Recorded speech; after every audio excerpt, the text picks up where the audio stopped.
Canada's new prostitution legislation was crafted after international research by the government. I went to 3 countries in Europe to see how they manage this difficult issue. European laws range widely when it comes to prostitution, from outright bans to licensing sex workers to brothels that resemble factory farms. Each country took its own path. Sex work still happens in every nation, whether publicly or quietly. Sex trafficking is a huge problem, with women traveling from one nation to another to offer novelty to buyers. So some paths are grim, others are utopian. Sweden, in a continuing quest for gender equality, has banned buying sex, meaning that the buyer gets arrested, not the seller.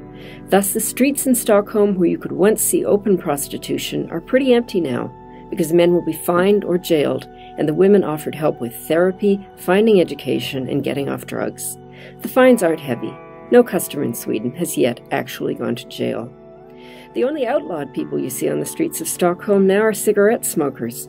It's a courteous, patient city.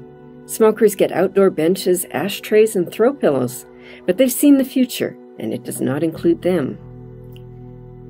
The Netherlands, whose national quest is tolerance, legalized prostitution in 2000. Amsterdam's red light district has been famous for decades, but it's shrinking because of gentrification and city authorities alarmed by criminal gangs and, well, fed up with ill-behaved customers and curious tourists.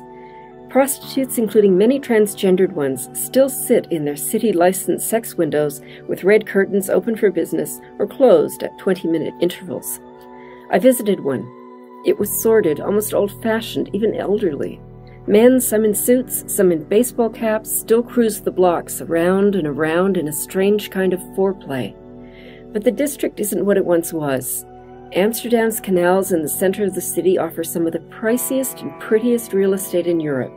The rich want in, and the prostitutes are in retreat. Germany took a different path. It legalized prostitution and brothels in 2002.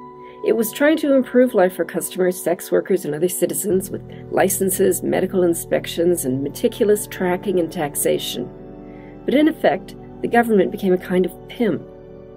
What happened? Germany became known as the bordello of Europe, which is not the reputation it sought. Human trafficking has increased. Giant bordellos appeared across the country.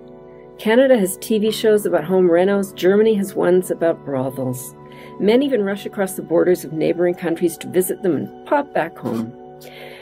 Berlin's biggest one is Club Artemis, which I visited. It is large, clean, legal, as timed and organized as a train station, and it is handy, close to highways, public transit, and a huge suburban convention center.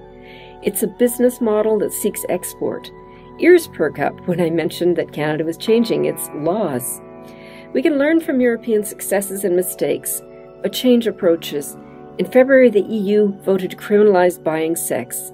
The Nordic model is coming.